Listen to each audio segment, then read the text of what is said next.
ভুলো কে জানো? ভুলো মানুষ নয়, ভুলো কুকুরও নয়।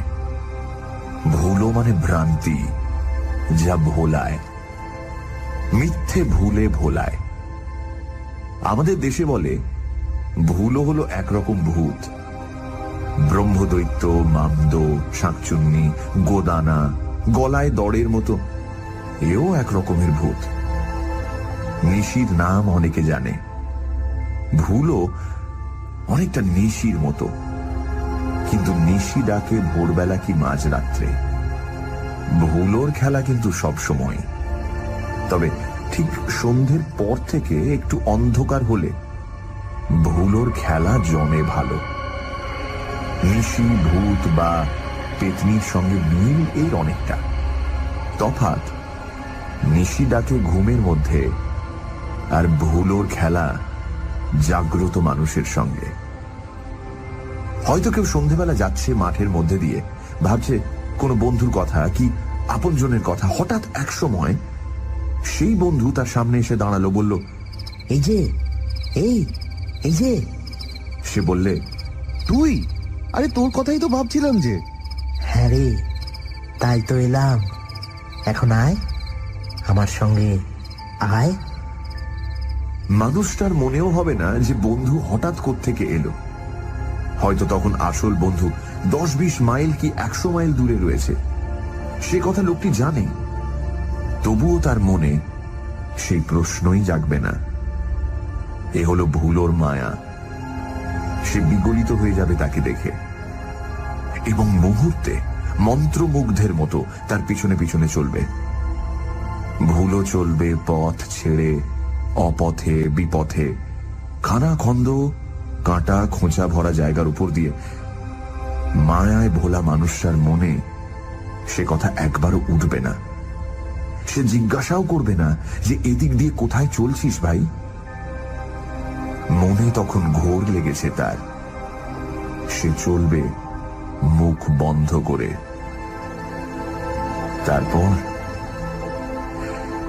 তারপর মানুষটার দেহ হয়তো পাওয়া যাবে কোনো খানাখন্দের মধ্যে, নয়তো কোনো নদীর দহে, নয়তো কোনো উঁচু জায়গার নিচে একটা পাথরে মাথা ছিঁচে পড়ে থাকবে। লোকটা ভুলো ভূতের সঙ্গী হয়ে গেল এরপর থেকে। তার বাসা হলো যে জায়গায় সে মরেছে সেই জায়গায়, আর ভুলো ফিরে গেল আপন জায়গায়। রাতে দুজনে মাঠের মধ্যে খুঁজে বেড়াতে লাগলো আর কাকে সঙ্গী করা যায়। আর না হয় রাতে মাঠের মধ্যে নাচতে গাইতে লাগলো।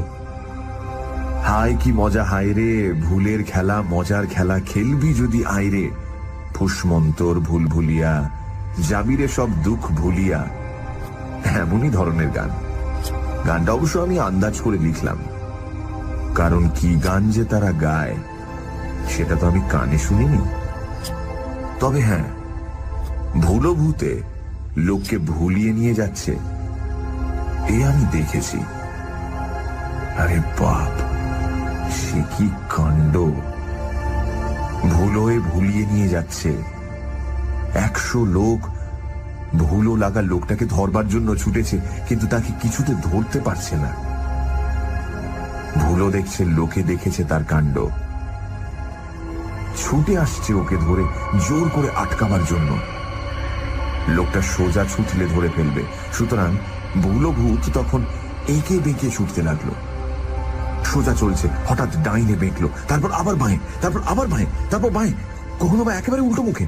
আর তার পেছনে ভুলো লাগা মানুষটা ঠিক সেই পথে তেমনি করে এঁকে বেঁকে ছুটতে লাগলো। ফলে যারা পেছন থেকে ধরতে আসছে তারা কিছুতেই তাকে ধরতে পারছে না। অবশেষে ভুলো ভূত একটা গাছে মিলিয়ে গেল, কি সামনে নদী পড়ল, তার মধ্যে ডুবল। পিছনের ভুলো লাগা লোকটাও গাছে ধাক্কা খেয়ে মরল, নয়তো নদীতেই ভুলোর সঙ্গে ডুবল। কখনো কখনো লোকে ধরে ফেলে, কিন্তু তাতেও বিপদ। লোকটা তো ততক্ষণ সব ভুলে গেছে, মা বাপ স্ত্রী সব। ভ্যাল ভ্যাল করে তাকিয়ে থাকে। এটা আমি চোখে দেখেছি, তারই কথা বলছি তোমাদের। একেবারে হুবহু সত্য, আগাগোড়া, বানানো নয়। সেই জন্য এই কাহিনীর মধ্যে যে আমি বলে লিখছে, সে আমি তারাশঙ্কর বন্দ্যোপাধ্যায়, বাড়ি লাভপুর। ঘটনাটা অনেক দিনের, বলি শোনো। ইংরেজি 1929 সাল। আমি তখন লাভপুর ইউনিয়নে বোর্ডের প্রেসিডেন্ট। সেকালে ইউনিয়ন বোর্ড ছিল, এখন উঠে গিয়ে পঞ্চায়েত হয়েছে। 5-7 কি 9-10 খানা গ্রাম নিয়ে ইউনিয়ন বোর্ড। লোকের উপর ট্যাক্স করে, সেই ট্যাক্স আদায় করে চৌকিদারদের মাইনে দেয়, আর যা বাড়তি থাকে তা থেকে করে কিছু গ্রাম্য রাস্তাঘাট, কিছু পানীয় জলের জন্য কুয়ো। আর দেশে তখন প্রচন্ড ম্যালেরিয়া। তার জন্য সরকারের কাছ থেকে পাওনা সিনকোনা ট্যাবলেট বিতরণ করে, ডোবায় কেরোসিন দেয় মশার ডিম মারবার জন্য। তখন আমি সাহিত্যিক নই, তখন দেশের কাজ করি, কংগ্রেস করি। বাসনা দেশের সেবা করব, দেশ স্বাধীন করব। তার সুবিধের জন্য ইউনিয়ন বোর্ডের প্রেসিডেন্ট হয়েছি। কিছু কাজ তো করা যায় এ থেকে। আমার বয়স তখন 31। রাস্তাঘাট করাই, তার সঙ্গে এই ম্যালেরিয়া নিবারণের কাজটা নিয়েছি। মশা মারতে হবে। অ্যানোফিলিস মশা দূর হলেই ম্যালেরিয়া যাবে, কারণ মাছি যেমন কলেরার বীজ ছড়িয়ে বেড়ায়, তেমনি অ্যানোফিলিসই ম্যালেরিয়ার বিষ ঢুকিয়ে দেয় মানুষের দেহের রক্তে। সে সময় গুরুসদয় দত্ত ছিলেন জেলার ম্যাজিস্ট্রেট। মশা মারবার জন্য তিনি একটা নতুন সহজ পন্থা আবিষ্কার করেছেন তখন। আগে জঙ্গল সাফ করে ডোবায় কেরোসিন দিয়ে মশা মারবার উপায় আমাদের জানা ছিল, কিন্তু সে প্রায় কামান দেগে মশা মারার মতো ব্যাপার। গ্রাম অঞ্চলে কত জঙ্গল পরিষ্কার করবে, কতখানা ডোবায় কেরোসিন দেবে, সেই খরচের টাকাই বা কোথায়? দত্ত সাহেব পথ বের করেছেন, সহজ পথ। কামান না, বন্দুক না, লাঠি না, মশাও তোমাকে মারতে হবে না।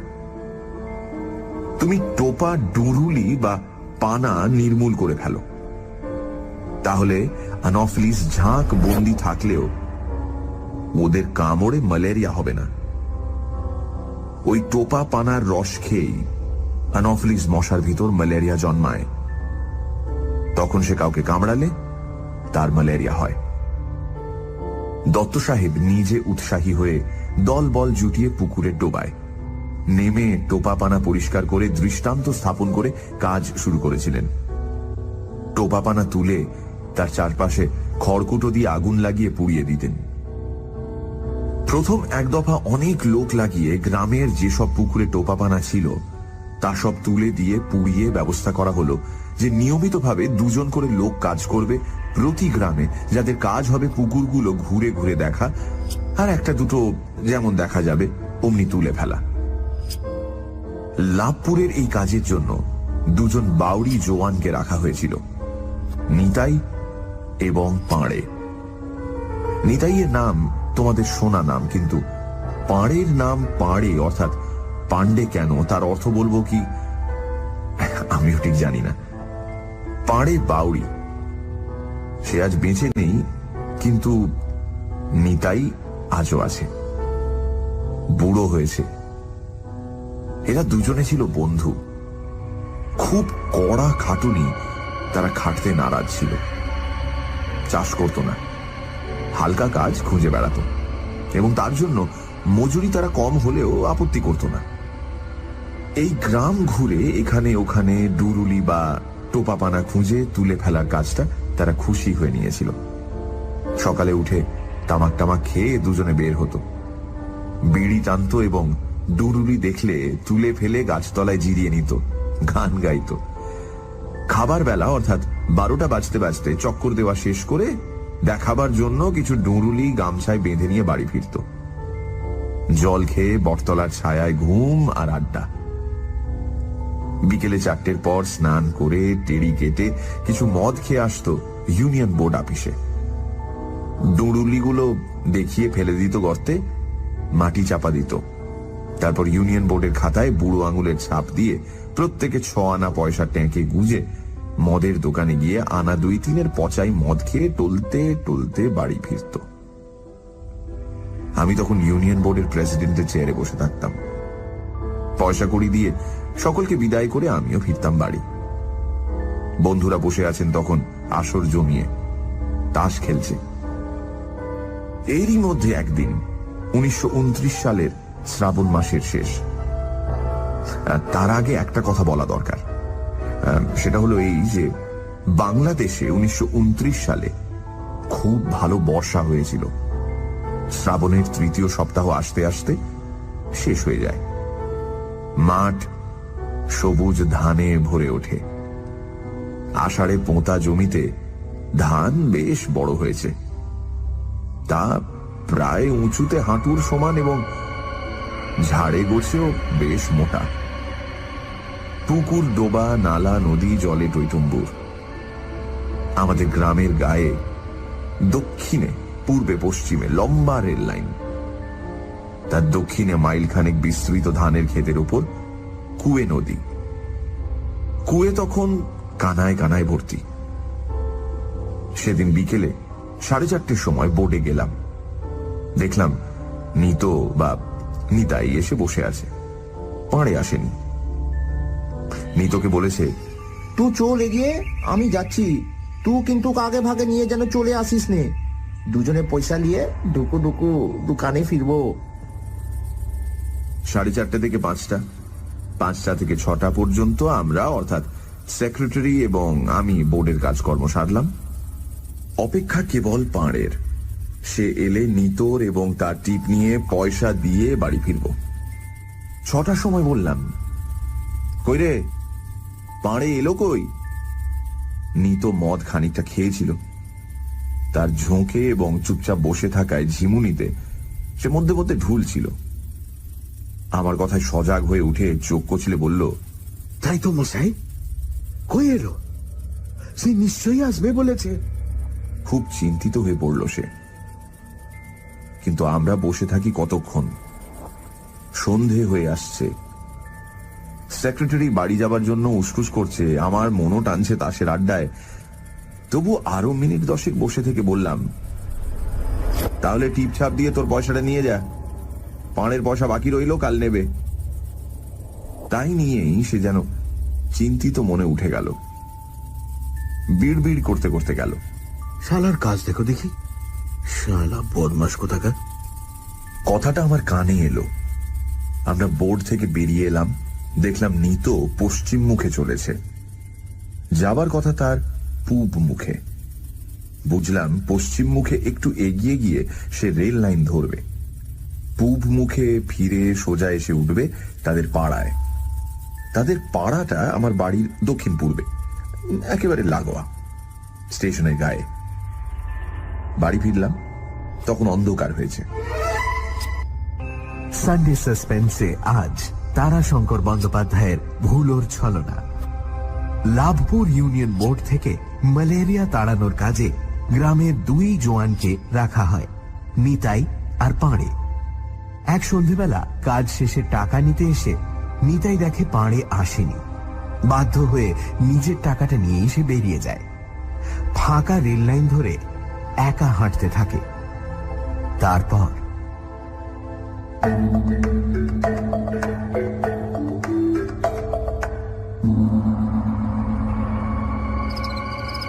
বাড়ি ফিরলাম, তখন অন্ধকার হয়েছে। আমার বৈঠকখানায় তখন আলো জেলে তাসুরে বন্ধুরা বসে গেছেন। আমিও পাশে বসলাম। কিছুক্ষণের মধ্যেই 3 হার্টস, 3 নো ট্রামসের ডাকের নেশা জমে উঠল।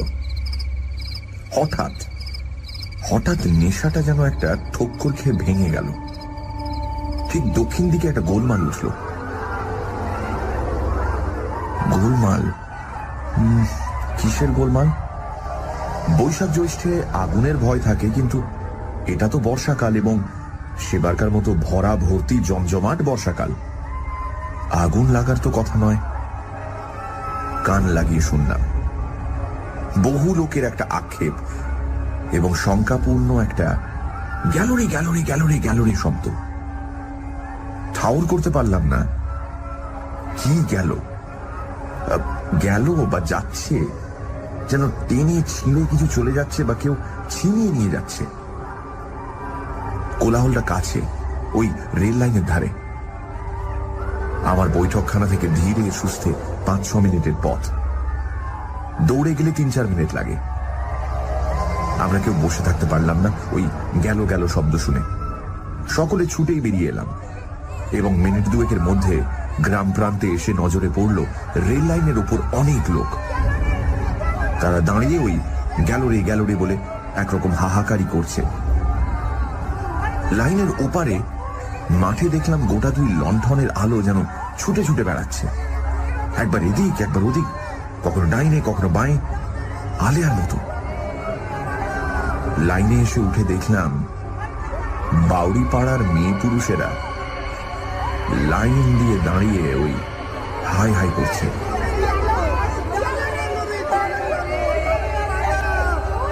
কি হয়েছে? ওগো বাবু গো, নিতকে ভুলাতে নিয়ে গেল গো, নিতকে ভুলাতে নিয়ে গেল। ভুলোতে নিয়ে গেল? কথাটা চট করে বুঝতে পারিনি। বললাম, নিতকে ভুলোই নিয়ে গেল মানে? সে বলল, হ্যাঁ বাবু, ওই দেখো মাঠে মাঠে ছুটছে গো, আর চেঁচাচ্ছে, দাঁড়া রে দাঁড়া রে, পারে রে দাঁড়া রে। বিরক্ত হয়ে বললাম, মানে কি? ওগো ভুলাবুত, মাঠে শেষে এসে ওই দেখো মাঠে মাঠে ওকে ছুটিয়ে নিয়ে চলেছে, কেউ ধরতে পারছে না, নিয়ে গিয়ে নদীতে ডুবিয়ে মারবে গো। পাড়ায় কোথায়? পারে কোথায়? সে ওই দেখো ওইখানে রয়েছে গো, ভয় ডরে শিও কাঁপছে, নিত বলে সে ওকে নেবে গো, যাস নে মা, যাস নে। অর্ধেক বুঝলাম অর্ধেক বুঝলাম না, তবু মাঠে নেমে পড়লাম। আমার সঙ্গে জন 2 সঙ্গী সামনে ওই বিস্তীর্ণ 1 মাইল স্কোয়ার জলে টইটম্বুর ধান ভরা ক্ষেতের মধ্যে। প্রায় 200 গজ দূরে তখন আলোগুলো ইতস্তত ছুটোছুটি করছে, এদিক ওদিক সেদিক, কখনো সোজা কখনো ডাইনে কখনো বাঁয়ে। জল আর ধান ভর্তি জমির আলের উপর দিয়ে আলো হাতে যেতে গেলে এমনি হবে। আর এতক্ষণ অন্ধকারে থেকে অন্ধকার অভ্যস্ত চোখে দেখলাম কালো কালো মানুষ অন্তত 30-35 জন। কৃষ্ণপক্ষের রাতের অন্ধকারে প্রেত জনির মতো ছুটোছুটি করছে এবং তার খানিকটা আগে চিৎকার হচ্ছে তারস্বরে, আহত কণ্ঠে, ব্যাকুল হয়ে কেউ প্রাণ ফাটিয়ে ডাকছে,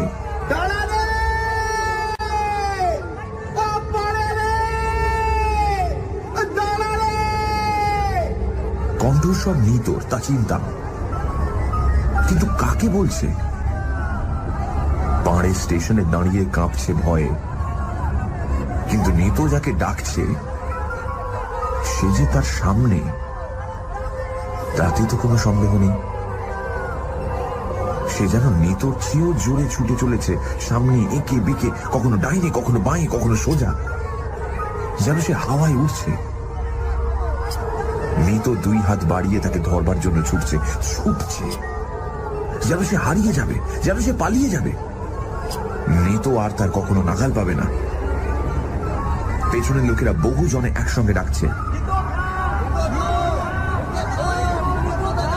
কিন্তু নিত কালা হয়ে গেছে, সে শুনতে পাচ্ছে না। অথচ তার ভ্রুক্ষেপ নেই, সে যেন সমস্ত পেছনটা চিরদিনের মতো ফেলে চলে যাচ্ছে।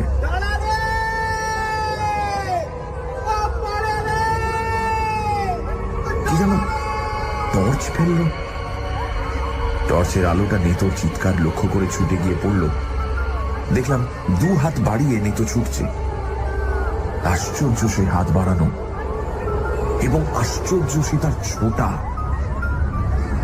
ঊর্ধ্বশ্বাসেই শুধু নয়, দিকবিদিক জ্ঞান শূন্যের মতো ছুটছে।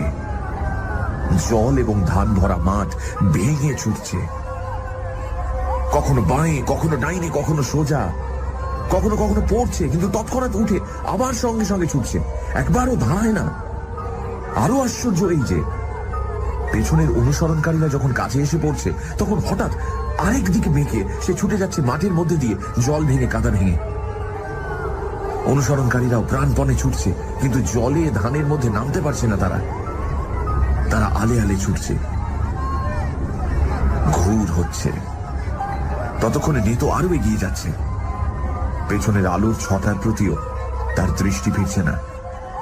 মানুষটা যেন উন্মাদ, মানুষটা যেন দানবের মতো শক্তিশালী হয়ে উঠেছে, প্রাণের ব্যাকুলতায়, ব্যগ্রতায়।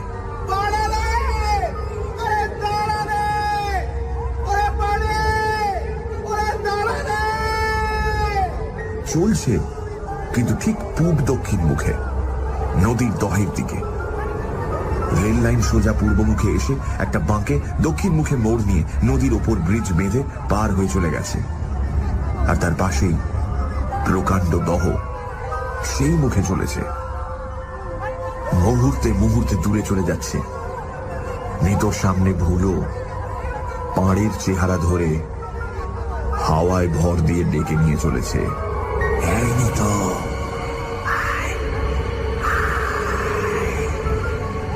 আমরা কেউ দেখতে পাই বা না পাই, নিতো তাকে দেখছে। ওই চলছে নিতো, ওই ওই হয়তো। আলোগুলো কাছে গেল, এইবার ওকে ধরবে। কিন্তু মুহূর্তে নিতোর কণ্ঠ উল্টোমুখী হয়ে ছুটে চলল। যা, আলো অনেক পেছনে পড়ে গেল দেখতে দেখতে। নিতো ছুটেছে পুলের দিকে। পুলের ওপাশে দহ, আর পুলের মুখটা বড় বড় পাথর দিয়ে ঢেকে তারের জাল দিয়ে বেঁধে অন্তত দোতলা বাড়ির সমান উঁচু, এবং লাইনের মুখটা লোহার স্পাইক দিয়ে বাঁধা, যেন কেউ লাইন ধরে ব্রিজের উপর দিয়ে নদী পার না হতে পারে। দহে পড়লেও মরবে নিতো ডুবে। পুলে উঠলে হয় জালে পা বেঁধে পাথরে আছাড় খেয়ে পড়ে মরবে, নয় ওপরে উঠে ওই স্পাইকে গেঁথে যাবে। নিয়ে গেল ভুলো তাকে ছিনিয়ে নিয়ে গেল।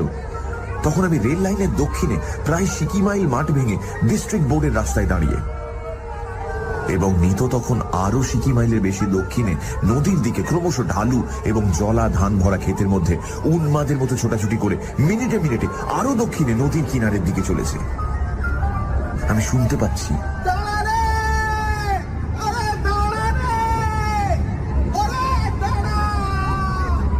ক্রমশ কণ্ঠস্বর দূরবর্তী হচ্ছে। এরপর নদী গর্ভে নয়তো ওই ব্রিজের মুখে দোতলা সমান উঁচু বাঁধে উঠে আছড়ে পড়বে। ওই ভুলো, সে তাকে নৃশংসভাবে ডুবিয়ে অথবা পাথরে আছড়ে মেরে নিঃশব্দে হাসবে।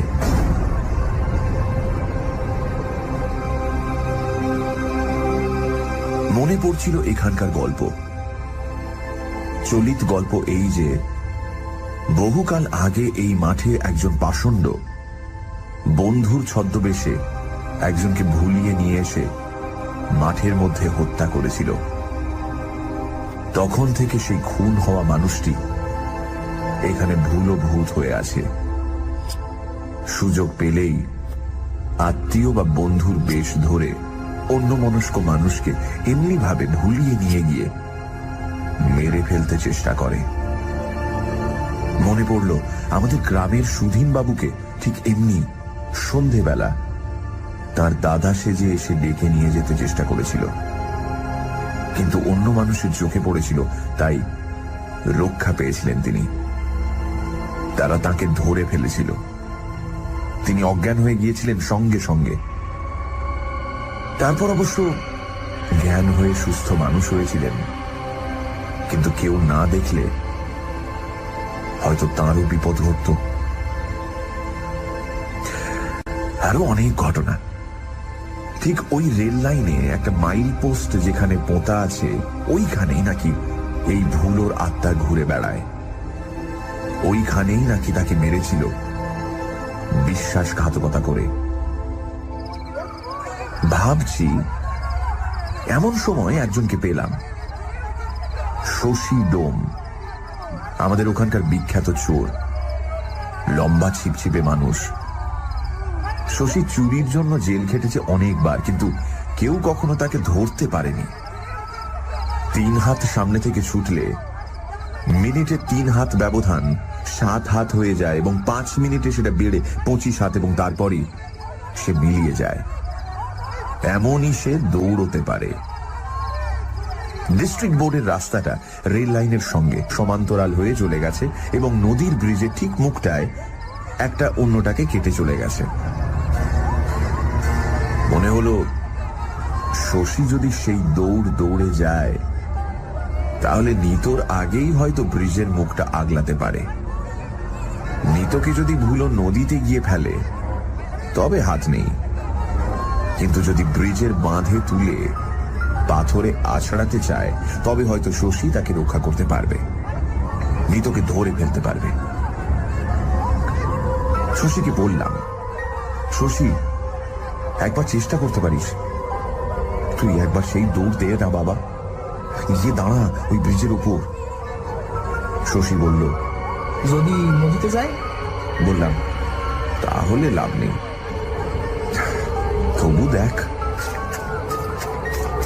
শশী ছুটল এবং শ্রাবণ মাসের মেঘাচ্ছন্ন কৃষ্ণপক্ষের রাতে মিনিট 2-3 মধ্যে মিলিয়ে গেল। ছুটবার সময় শশীর হাঁটুতে মটমট শব্দ হতো, সে শব্দটাও শুনতে পেলাম না। পেছনে পেছনে আমি এবং আরো 2-3 জন ছুটলাম। তখন আমার ফুটবল খেলার অভ্যেস ছিল, দৌড়তে আমিও পারতাম। বয়সও তখন ওই 30-31। ওদিকে মাঠের মধ্যে শ্রাবণের অন্ধকার রাতে কয়েকটা আলো ছোটাছুটি করছে, দিশে হারার মতো ছুটছে।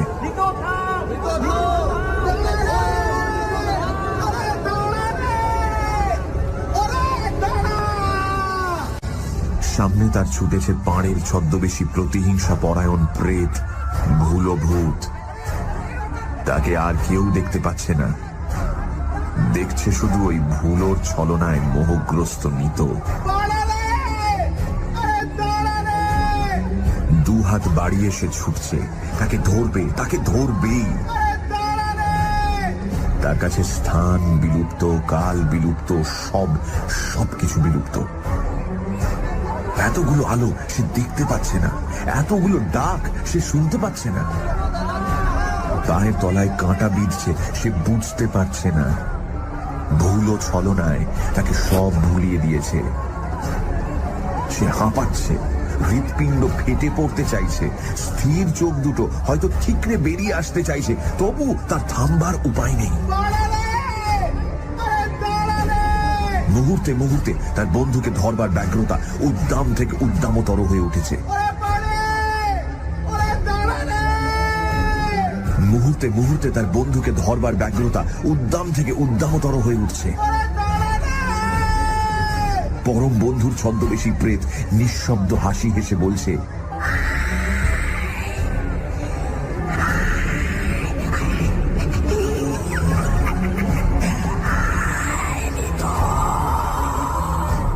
ওই নদীতে পাথরে ঝাঁপ খাবো দুজনে, ওই ফুলের বাঁধের উপর দুজনে চাপতে চাপতে করে পড়বো পাথরের উপর, তারপর দুজনে বসে কত মজা করবো। ছুটছিলাম আর ভাবছিলাম। পাকা রাস্তাটা রেল লাইনের সঙ্গে সঙ্গে পশ্চিম দিকে বেঁকলো, পূর্ব মুখ থেকে দক্ষিণ মুখে। সামনে 150 গজ দূরে লাইন আর রাস্তা একসঙ্গে মিশেছে। এরপর রাস্তাটা চলে গেছে রেল লাইন ক্রস করে পূর্ব দিকে। যদি ওইখানে শশী গিয়ে, ভাবনাটা সম্পূর্ণ হলো না। অন্ধকার চিরে শশীর ডাক শুনলাম, ধরেছে, শশী ধরেছে। আমরা আরো জোরে ছুটলাম, গিয়ে দেখলাম মানুষের কাছে ভুলো হয় হেরেছে, নয় নিতোকে নিয়ে খানিকটা নিষ্ঠুর আমোদ করে বা এতগুলো মানুষের ব্যগ্রতা দেখে নদীতে না ডুবিয়ে ওই পুলের বাঁধের ওপর তুলে শশীর হাতে তাকে ছেড়ে দিয়ে চলে গেছে। আমরা যেতে যেতে যে আলোগুলো নিতোর পেছনে এতক্ষণ ব্যর্থ ছোটাছুটি করেছে তারা এসে গেল, স্থির হয়ে এক জায়গায় দাঁড়ালো। আমরা পৌঁছে দেখলাম শশী নিতোকে ধরেছে। 10-12টা আলো চারদিকে তাকে ঘিরে রয়েছে, সর্বাঙ্গ জল কাদায় ভরা, তার সঙ্গে রক্তের চিহ্ন। নিতো বসে আছে পাথরের মূর্তির মতো, তার চোখ দুটো স্থির, জবা ফুলের মতো রাঙা, হাঁপড়ের মতো হাঁপাচ্ছে, দৃষ্টি বিহল এবং নির্বাক, বোবা। লোকে ডাকছে, নিতো নিতো ওর কি হলো নিতো সে বোবা, প্যাল প্যাল করে তাকাচ্ছে। দেখতে দেখতে এলো তার বাবা, তার দাদা, তার মা, স্ত্রী। তারা ডাকলো, নিতো কি হলো তোর? বাবা ওঠ ওঠ ওঠ ওঠ নিতো বাবা নিতো হ্যাঁ, কি হয়েছে বল বল আরে, ওঠ, ওঠ, এ নিতো। আমার কি হলো গো? কিন্তু নিতো বোবা, নিতো কালা। সে বসে আছে সেই প্যাল প্যাল করে তাকিয়ে, কাউকে সে চিনতে পারছে না। এবার এলো সত্যিকারের পাড়ে।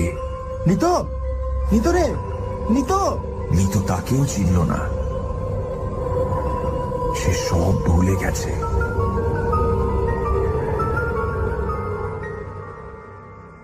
নিতোর জ্ঞান চেতনা ফিরল অদ্ভুত ভাবে। তাকে ধরে নিয়ে আসা হলো বাড়িতে। নির্বাক বিহল নিতো যন্ত্রের পুতুলের মতো এলো।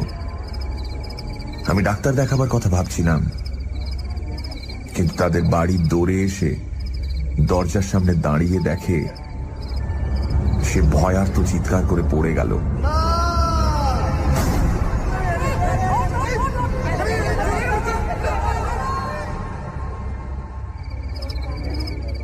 কিছুক্ষণ পর চোখে মুখে জল ছিটিয়ে তার জ্ঞান ফিরল। তার মা ডাকলো, নিতো, বাবা নিতো। এবার নিতো সাড়া দিল। হ্যাঁ, পাড়ে পাড়ে কোথায়? পাড়ের সামনে এসে বলল, এই যে আমি তো ঘরেই রয়েছি রে, তুই অমন করে ছুটছিলি কেন? কিছুক্ষণ তার দিকে তাকিয়ে দেখে বলে, তাহলে সে কে? অবিকল তোর মতো? বলেই শিউরে উঠে চোখ বুঝল। অনেকক্ষণ পর বলল, বাবুর কাছে পয়সা নিয়ে আমি গেলাম পানু সরিষের বাড়ি। মনে করলাম তুই সেখানে গিয়ে জমে গিয়েছিস। তা দেখলাম সেখানে তুই যাস নাই। তখন দু ঢোক মদ খেয়ে রেল লাইন ধরে আসছি, মুখ আধার হয়েছে, তোর কথাই ভাবছি। এমন সময় ওই মাইলের কাছে পাথরের ওপরে দেখলাম তুই বসে রয়েছিস। আমি বললাম, পারে? তা সে ঠিক তুই। সে এসে আমাকে বললে, শালা মজার, ভারী মজা, আয়। বললাম, কোথায়? সে আমাকে লাথি মেরে বলল, আয় কেনে শালা, ভারী মজা হবে। বলে লাইন থেকে ঝাঁপিয়ে নেমে ছুটতে লাগলো। আমি বললাম, দাঁড়া দাঁড়া। তা সে হি করে হেসে বলে, আয় শালা আয়। কি ছুটলো, আমিও ছুটলাম। দাঁড়া রে দাঁড়া রে। থামলো এবার নিতো, বলল, গ্লাস জল খাবো। তার মা বলল, বাবা ভুল হতে ধরেছিল বাবা, খুব বেঁচেছিস রে, খুব বেঁচেছিস। ওই নিমচের জলের ভুলও রে। নিতো শিউরে উঠল। পণ্ডিতেরা শুনে বলেন, ভুলও তো ভূত নয়, প্রেতও নয়, ভুলও ভুল। নিতোরই মনের ভুল। মদের নেশার মধ্যে শুধু পাড়ের কথা ভাবতে ভাবতে আসছিল। তার মন থেকে বেরিয়ে এসেছিল পাড়ের একটা কল্পনায় গড়া ছবি। সে যত তাকে ধরবার জন্য ছুটেছে, ছবিটা তত ছুটেছে। ক্রমে উন্মত্তের মতো নিতো ছুটেছে, ভুলে গেছে সবকিছু। আমিও ভেবেছি, যুক্তি তাই বলে। মনের কল্পনা, যা একাগ্র মনে ভাবে মানুষ, তা ঘুমের ঘোরে, নেশার ঘোরে, এমনকি চিন্তা যদি খুব গভীর হয়, তবে এইভাবেই মানুষ ভুল দেখে, ভুল শোনে। এ ভুল মনই করায়। তোমরা জানো, বাহ্য জ্ঞান হারিয়ে এইভাবে পথ হেঁটো না একলা অন্ধকারে।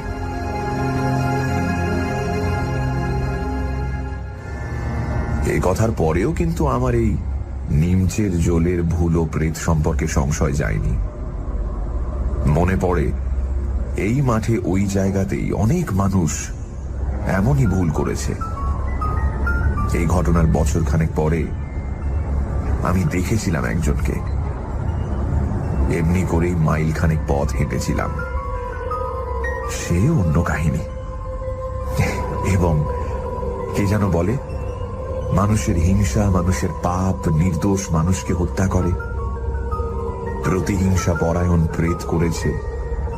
সে যুগান্ত ধরে এমনি করেই সুযোগ পেলে ভুলিয়ে নিয়ে ছুটবে নদীর দিকে, পাথরের দিকে, পুকুরের গভীর জলের দিকে, আর অট্ট হেসে বলবে,